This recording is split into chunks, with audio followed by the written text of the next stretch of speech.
মুখ্যমন্ত্ৰী হৈ থকালৈকে অসমত মিয়া শান্তিত থাকিব নোৱাৰে। এটা পাক্কা কথা।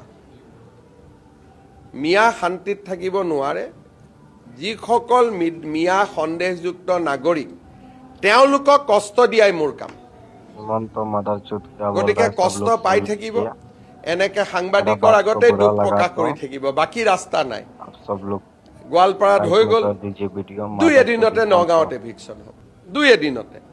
যিমানে এটা ষ্টেটমেণ্ট বেছি দিব সিমানে এভিকশ্যন হ'ব। আমাৰ বিৰুদ্ধে নকলে শান্তিত থাকিলে বেলেগ কথা।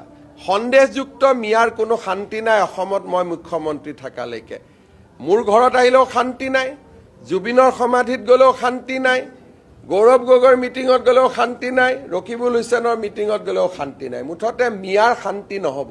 মিয়াৰ শান্তি পোৱাৰ এটাই ৰাস্তা, মোক মুখ্যমন্ত্ৰী ভাঙিব লাগিব। মই মুখ্যমন্ত্ৰী হৈ থকালৈকে